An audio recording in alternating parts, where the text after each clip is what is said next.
Hello, Minglawa Clear. Dini teacher, Simpia me Jamia Lero. That is chapter 2, count the pit forces the jam, no? Forces the affair of forces look, Mapioga, force a ballet, that is your dear. Here we are in Biomes of force a push up, don't just search him. Oh, Bayago Thomas Male. A yaw to the pool, object or no? Object to Thomas Soy. Hello, don't you searching or look, at the yaw like that. That's a အားတက်ရောက်လိုက်တဲ့အတွက်ဘာတွေပြောင်းသွားနိုင်လဲ velocity change သွားနိုင်နောက် velocity change သွားနိုင်တယ် velocity change တယ်ဆိုတော့ velocity ဒီ better quantity magnitude လည်း change တယ် direction လည်း change တယ်ဒါကြောင့်အားတက်ရောက်လိုက်ပြီဆိုလို့ရှိရင် velocity change နိုင်တယ်ဆိုတဲ့အားသည်သူ့မှာ direction ရှိတယ် magnitude ရော direction ရောရှိတယ်ဒါကြောင့်သူသည်လည်း better quantity ပဲဖြစ်တယ်အားတက်ရောက်လိုက်ပြီဆိုကြတဲ့ကဘယ်ရက်ကိုတက်ရောက်မှာလဲအရှိလားအနောက်လားတောင်လားမြောက်လားဆိုတဲ့ direction ရှိပြီလေနော်ရာဝတ္ထုတစ်ခုတွန်းပြီးဆွဲပြီးဆိုကြတဲ့ဘယ်ရက်ကိုတွန်းမှလဲဘယ်ရက်ကိုဆွဲမှလဲဆိုတဲ့သူ့ရဲ့ direction ကရှိပြီးသားဒါကြောင့်မို့လို့ force ဒီ better quantity ဖြစ်တယ် force တက်ရောက်လိုက်လို့ဘာတွေပြောင်းသွားနိုင်လဲ can change body shape or size အရွယ်အစားတွေပုံသဏ္ဍာန်တွေပြောင်းသွားနိုင်တယ်ဘောလုံးလေးတစ်လုံးကိုလက်ထဲမှာကင်ထားပြီးတော့အဲ့ဒီဘောလုံးလေးညှစ်ကြည့်လိုက်ဘောလုံးလေးကပိန်သွားမယ်နော်အဲ့ဒါ shape ဘာဖြစ်သွားလဲပြောင်းသွားတာနော် shape ပြောင်းသွားမယ် size ပြောင်းသွားမယ်ဟုတ်ပြီမပြောင်းတာတခုရှိတယ်အဲ့ဒါပါလေဒီရာဝတ္ထုလေးရဲ့ mass ကလုံးဝမပြောင်းဘူးအဲ့တော့ mass ကတော့ concept ဖြစ်နေမှာပဲတည်ငြင်းနေမှာပဲဒါပေမဲ့အားတက်ရောက်လိုက်တဲ့အတွက်ဘာတွေပြောင်းသွားနိုင်လဲ shape or size ပြောင်းသွားနိုင်တယ်ဒါကရေဘူးရအဖြစ်ပြောတာပေါ့နောက်ထပ်ထပ်ပြီးတော့အတိကအားတက်ရောက်လိုက်တဲ့အတွက်ဘာတွေပြောင်းနိုင်လဲဆိုတာထပ်လာအောင် for example အနေနဲ့ပြောမယ်ဆို spring လေးတစ်ချောင်းမူလ spring လေးတစ်ချောင်းကိုတီချာတို့ကဒီတိုင်းပဲထားမယ်ဘာမှအားမတက်ရ spring လေးကဒီတိုင်းပဲရှိတယ်ဒါဆိုအဲ့ဒီ spring လေးမှာတီချာတို့ mass တစ်ခုချိန်လိုက် mass တစ်ခုချိန်အဲ့ဒီ mass ကို gravity ကြီးကဆွဲလိုက်တဲ့ gravity ဆိုတာရှိတယ် W = mg အဲ့ဒီဆွဲလိုက်တဲ့အားကြောင့်ဒီ spring လေးကအဲ့ဒီ mass လေးကိုပြန်ပြီးတော့တူညီတဲ့အားနဲ့ပြန်ဆွဲထားအဲ့ဆိုဒီ spring လေးပြန်ဆွဲတဲ့အားဒါ spring force တွေဘာနဲ့တူလဲဆို weight နဲ့တူအဲ့လိုပြန်ဆွဲထားတဲ့အတွက် spring လေးတွေမူလအလျားထက်သူဘာဖြစ်သွားလဲဆိုပို့ပြီးတော့ရှည်သွားတယ်အဲ့ဒါဘာပြောင်းသွားတာလဲသူ့ရဲ့ shape or size ပြောင်းသွားတာဟုတ်ပြီနော်အားတက်ရောက်လိုက်တဲ့အတွက်ဘာတွေဖြစ်နိုင်လဲအဲ့တော့လှုပ်တစ်ခုချိတ်လိုက်ရင် spring မှာလှုပ်တစ်ခုချိတ်လိုက်ရင်အဲ့ spring ဒီ west stretch ရှည်ထွက်လာမှာဒါဆိုရင် shape or size ဘာဖြစ်သွားနိုင်လဲပြောင်းသွားနိုင် example အနေနဲ့ပြောပြတာပေါ့နော်အဲ့တော့အားလို့ပြောလို့ရှိရင်အားကမျိုးရှိတယ်အားရဲ့နာမည်မျိုးရှိအောင်လူလို့ပြောလိုက်လို့ရှိရင်မောင်ဖြူမောင်နီမတ်နီမညူအဲ့လိုရှိတယ်လို့ပေါ့နော်အားမှလည်းသူ့ရဲ့အားရဲ့ပုံသဏ္ဍာန်လိုက်ပြီးတက်ရောက်နေတဲ့အနေထားပေါ်လိုက်ပြီးတော့အားရဲ့နာမည်အမျိုးရှိကြတယ်နော်အဲ့ဒါလေးကိုဒီလိုနောက်ထပ်ဆက်ပြီးတော့သွားလိုက်မယ်နော်ဒါကားတစ်စီးမှာသူတက်ရောက်နေတဲ့အားလေးတွေပြထားတာအဲ့တော့ကားတစ်စီးကလေရွေ့နေမှာမဟုတ်အရာဝတ္ထုတစ်ခုကရွေ့နေမှာမဟုတ်ရက်နေလဲသူမှာအားတွေရှိပြီးသားပဲအနည်းဆုံးအားကနှစ်ခုသုံးမဟုတ်နှစ်ခုထပ်ပိုတဲ့အားတွေရှိနေပြီးသားပဲအခုတီချာတို့ထိုင်နေတဲ့အခါမှာတီချာရဲ့ mass ကြောင့်ဖြစ်တဲ့ weight gravity က direction ကဘာမှရှိလဲဆိုအားရဲ့ direction အောက်ဘက်မှာရှိအဲဆိုရင်ထိုင်ကုန်လေးကနေတီချာတို့ကိုပြန်တွန်းထားတဲ့အား normal force ကအပေါ်မှာရှိအနည်းဆုံးအားကနှစ်ခုရှိရပဲမတ်တက်ရက်နေလဲအဲ့လိုပဲသူ့ရဲ့ weight ကအောက်မှာရှိမယ်သူ့ကိုပြန်တွန်းထားတဲ့အားကအောက်က surface ကပြန်တွန်းထားတဲ့အားကအပေါ်ကိုတက်ရောက် normal force ပေါ့နော်အဲ့တော့ဒါဆိုလို့ရှိရင်အနည်းဆုံးအားကနှစ်ခုရှိနေမှာအဲ့တော့သွားနေတဲ့ရာဝတ္ထုမှာလည်းအဲ့လိုပဲအားကနှစ်ခုတက်ပိုးပြီးတော့ဘာဖြစ်လဲရှိနေနိုင်တာပဲเนาะအခုဒီမှာကားလေးကိုပြထားတယ်အဲ့တော့ပြထားတဲ့ဒီအားလေးတွေကိုဒီလိုကြည့်လိုက်ကြရအောင်เนาะအားရဲ့နာမည်အမျိုးအစားလေးတွေလည်းအမျိုးဒီမှာရှိတယ်ဗောနော်ဒါဆိုရင်ဒီကားလေးတွေဒီလမ်းမပေါ်မှာမြေကြီးပေါ်မှာရက်နေတဲ့အတွက်သူ့ရဲ့အားတွေဘယ်မှာရှိလဲဆိုလို့ရှိရင်အောက်ဘက်မှာရှိတယ်ပထမဆုံးရက်တဲ့အနေထားလေးစဉ်းစားတာဗောနော်နောက်ပြီးသူ့ရဲ့ weight အောက်ဘက်မှာရှိတယ်ဒါဆိုရင်ဒီမြေကြီးပေါ်မှာသူတည်နေနိုင်တယ်ဆိုကြတဲ့ဒီအောက်က surface ကနေသူ့ကိုပြန်တွန်းထားတဲ့အားရှိနေတယ်။နော်အဲ့ဒီအားတွေဒီနေရာမှာတချို့ဘာအယောင်လေးနဲ့ပြထားလဲဆိုရင်ခဲအယောင်လေးနဲ့ပြထားတယ်။မြေကြီးနဲ့ဘိန်းနဲ့ထိနေတဲ့နေရာမှာမြေကြီးကပြန်တွန်းထားတဲ့အားဒါလေးကို normal force လို့ခေါ်တယ်။ဒါဆိုဒီကားကြောင့်ဖြစ်တဲ့ weight ကအစိမ်းရောင်လေးနဲ့ပြထားတဲ့ weight လို့ခေါ်တယ်။အဲ့တော့အဲ့ဒီ weight နဲ့ normal force တွေကဘာဖြစ်နေလို့လဲဆိုပမာဏတူပြီးတော့ direction opposite ဖြစ်နေလို့တနည်းအားဖြင့်ပြောမယ်ဆိုအားတွေ balance ဖြစ်နေတဲ့အတွက်ဒီလမ်းမပေါ်မှာဒီကားလေးကတည်နေနိုင်တာအကယ်၍သာ weight တာများမယ်ဆိုရင်သူဘာဖြစ်သွားမှာချွန်ကျသွားမှာပေါ့ဟုတ်ပြီနော် weight နဲ့ normal force က balance ဖြစ်နေတယ်လို့ပြောလို့ရတယ်ဒါဆိုဒါရက်နေတဲ့အနေထားပေါ့သွားနေတဲ့အနေထားလဲဒီလိုပဲဒီ weight ဒီ normal force ဒီအပြင်သူ့မှာနောက်ထပ်အားတွေရှိနိုင်သေးရဲ့ဒါဆိုသူဘယ်လိုသွားမှာလဲနော် ပုံမှန်တိုင်းသွားမှာလား speed change မှာလားအဲ့ဒါကလည်းရှိသေးတယ်အဲ့တော့ပုံမှန်တိုင်းသွားမယ်ဆိုလို့ရှိရင်သူအရှိကိုစိုက်ထုတ်ထားတဲ့အားဘာအားရှိလဲဆိုလို့ရှိရင် engine ရဲ့စိုက်ထုတ်ထားတဲ့အားရှိအခုဒီမှာဆိုလူကတွန်းနေတယ်ဆိုတော့လူကတွန်းထားတဲ့အားလေးအဲ့တော့အဲ့ဒီအားနဲ့ဆန့်ကျင်ပြီးဖြစ်နေတဲ့အားဘိန်းနဲ့လမ်းကြားမှာရှိနေတဲ့ friction ဆိုတဲ့တံပြန်ဆန့်ကျင်တဲ့အားလေးလည်းဖြစ်နေတယ် balance ဖြစ်တာမဖြစ်တာတက်ကိုအားတွေဘယ်လိုရှိနိုင်တယ်လဲဆိုတာကိုပြပြတာပေါ့နော်ဟုတ်ပြီ friction နဲ့ဘိန်းကြားမှာရှိတဲ့အားရှိတယ်နောက်ထပ်ရှိနိုင်သေးတယ်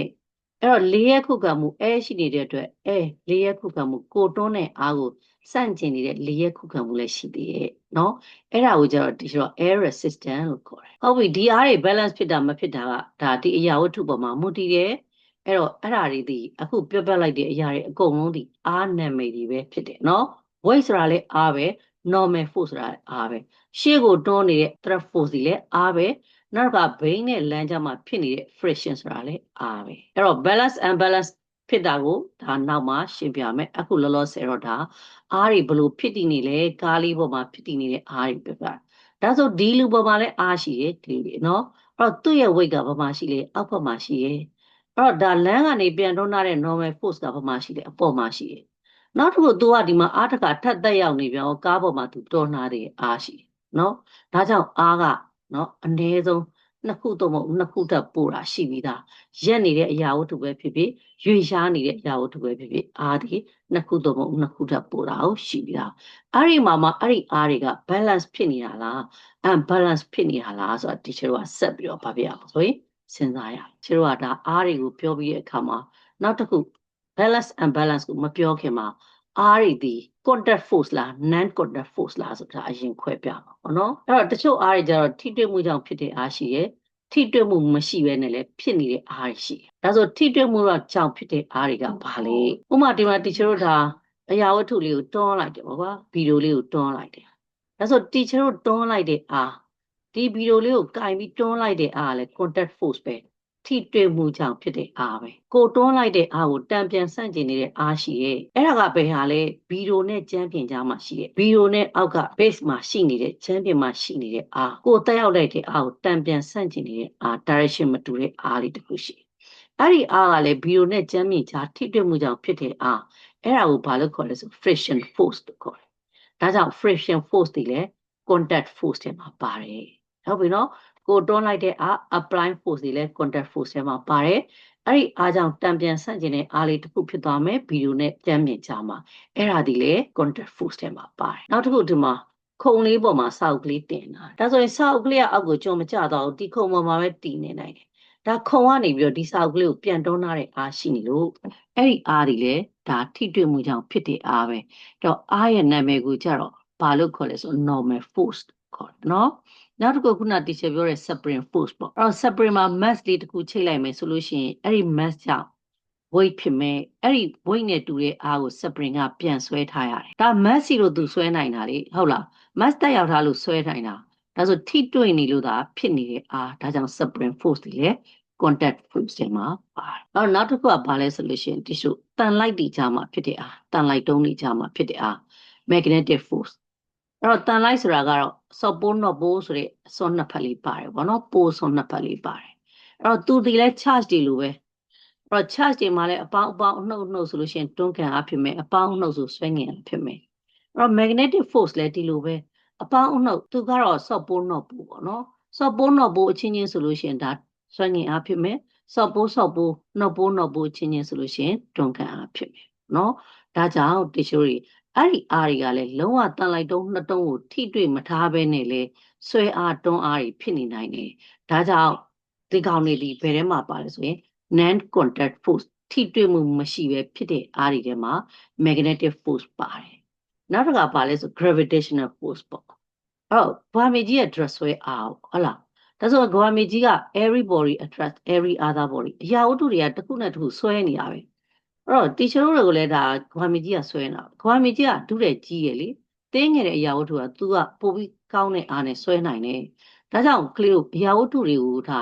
မြေကြီးပေါ်ပစ်တင်လိုက်လို့ရှိရင်အဲ့ဒီအရာဝတ္ထုတွေကအမြဲတမ်းပဲကြာအောက်ကိုပဲပြုတ်ကြတယ်နော်ဒါဂွာမီကြီးရဲ့ဆွဲအားရှိလို့ကြီးပေါ်ကနေဟိုအပေါ်လေထဲကိုပစ်တင်လိုက်နောက်ဆုံးပြန်ကြမြေကြီးပေါ်ပဲပြန်ကြအဲ့လုံးဝဒါ အရာဝတ္ထုနဲ့မြေကြီးနဲ့ထိတွေ့မှုမရှိဘဲနဲ့လေမြေကြီးမှာဆွဲအားရှိနေတယ်နော်အဲ့ဒီအားကိုဘာလို့ gravitational force လို့ခေါ်တယ်ဒါဒီဘာကြောင့်ဖြစ်တာလဲဆွဲတဲ့အချိန်ကမြေကြီးရဲ့ဆွဲတဲ့အချိန်ကြောင့်ဖြစ်တာဟုတ်ပြီနော် mass ရှိတဲ့အရာဝတ္ထုတိုင်းကမြေကြီးကဆွဲနေနိုင်တာပဲဟုတ်လားအဲ့တော့အဲ့လိုဖြစ်တဲ့အားကိုဒါ gravitational force လို့ခေါ်တယ်အရာဝတ္ထုနဲ့နော်အရာဝတ္ထုအချင်းချင်းထိတွေ့မှုမရှိဘဲနဲ့လေဖြစ်နေတဲ့အားသူတွေ non contact force ထဲမှာပါတယ်ဆိုတာကိုသိရမယ်ပေါ့နော်နောက်တစ်ခု electrostatic force charge တွေကြားမှာဖြစ်တဲ့အားနော်အဲ့တော့ charge တွေကြားမှာဖြစ်တဲ့အားဆိုတော့ခုနကတော့ဒီလို magnetic force လို့ပဲ charge တွေကြားဆိုတော့ positive negative charge တွေရှိတယ်နော်အဲ့တော့အဲ့ဒီ positive negative charge တွေကလည်းဒါအချင်းချင်းအပေါင်းအနှုတ်ဆိုလို့ရှိရင်ဒါဆွဲနေမယ်အနှုတ်ဆိုရင်တွန်းကပ်မယ်အပေါင်းဆိုတွန်းကပ်မယ်အဲ့ဒါဒီလိုတကယ်လက်တွေ့စမ်းသပ်လို့ရတယ်ပုံမှန်တိုင်းဆိုရင်အရာဝတ္ထုတွေက natural ဖြစ်အရာဝတ္ထုတွေမှာဒါ natural atom တွေဖြစ်နေတာပေါ့နော်အပေါင်းနဲ့အနှုတ်တွေက balance ဖြစ်နေတာမျှနေအပေါင်းချက်အနှုတ်ချက်တွေကတူနေတာအဲ့ဒါကိုဒီလိုကအရာဝတ္ထုတစ်ခုပေါ့နော်တစ်ခုနဲ့တစ်ခုဒါ friction ပုတ်တိုက်လို့ရှိရင်လေတစ်ခုတည်း charge တွေကနောက်တစ်ခုကူးသွားကူးရဲဆိုတော့ဘယ်ဟာပဲကူးလားဆို electron ဟာပဲကူးတာဥပမာဆိုလို့ရှိရင်ဒါဒီလိုဒီပေရန်လေးကိုပေါ့နော်ဒီကော်ပေရန်လေးကိုဒီလိုသပင်နဲ့6သွိမ့်နေတဲ့သပင်နဲ့ပုတ်တိုက်ကြည့်အဲ့လိုပုတ်တိုက်ကြည့်တဲ့အခါသပင်တွေက electron လေးတွေကပေရန်တွေကို friction ပုတ်မှုအားကြောင့်စီးမျောသွားတာခုန်ဆင်းသွားတာပေါ့နော်ဒါဆိုရင်ပေရန်ထဲမှာအနှုတ်ချက်လေးပို့သွားပြီအဲ့တော့ပို့သွားတဲ့အနှုတ်ချက်ပို့သွားတဲ့ဒါပေရန်လေးကဒါ neutral atom မဟုတ်တော့ဘူးသူဒီ negative ion negative ချက်ဆောင်သွားပြီအဲ့ဒီ negative ချက်ဆောင်သွားတဲ့ပေရန်လေးကိုစက္ကူလေးတွေအပိုင်းစလေးတွေရှိနေတဲ့နေရာနားမှာသွားပြီးတော့အကွာဝေးတစ်ခုမှာသွားထားလိုက်ရင်စက္ကူစားလေးတွေကထောင်ထပြီးတော့ဒီပေရန်နားလေးကိုသွားကတ်ချင်နေအောင်တွေ့ရဘာကြောင့်လဲစက္ကူစားလေးတွေမှာအပေါင်းချက်တွေပါတယ်လေဟုတ်ပြီအဲ့အပေါင်းချက်လေးတွေကသွားပြီးတော့ဒီပေရန်လေးကိုသွားကတ်ချင်ဆိုလိုတာကပေရန်ကအနှုတ်ချက်ဆောင်သွားပြီစက္ကူစားလေးမှာရှိတဲ့အပေါင်းချက်လေးကအဲ့ဒီအနှုတ်ချက်လေးတွေနဲ့သွားပြီး attractive ဖြစ်ခြင်းတဲ့သဘောဖြစ်တယ်နော်ဒါကြောင့်ဒီ electrostatic force ရဲ့ charge တွေကြားမှာဖြစ်တည်တဲ့အားကလည်းထိတွေ့မှုမရှိဘဲနဲ့လည်းဖြစ်နိုင်တယ်ဒါကြောင့်သူဒီလည်း non contact force ထဲမှာပါတယ်ဆိုတာကိုသိရကလေးတို့ကဒါပြောလိုက်တဲ့အချက်ဒီအားဆိုတာပါလေ push or pull နော် mass ရှိတဲ့အရာဝတ္ထုတစ်ခုကို push or pull တွန်းခြင်းဆွဲခြင်းကိုအားလို့ခေါ်ရရှင်နဲ့ပြီးရင်အားမျိုးစားတွေအများကြီးရှိရဆိုတာပြောတယ်ပြီးတော့အဲ့ဒီအားတွေထဲမှာ contact force ကဘယ်လိုအားတွေလဲ non contact force ကဘယ်လိုအားတွေလဲဆိုတာပြောတယ်ဒါဆိုနောက်တစ်ခုအဲ့ဒီအားတွေကတက်ရောက်နေတဲ့အရာဝတ္ထုတစ်ခုမှာတက်ရောက်နေတဲ့အားတွေကbalance ဖြစ်နိုင်လား unbalance ဖြစ်နေတာအဲ့ဒါတွေတချို့ရှင်းလို့ရ balance ဖြစ်ရင်ဘလို့အနေထားလဲ unbalance ဖြစ်ရင်ဘလို့အနေထားလဲဆိုတာဒါဆက်ပြီးတော့တချို့ရှင်းလို့ရတယ်เนาะအဲ့ဒါလေးဆက်ပြီးတော့သွားကြရအောင်ဟုတ်လား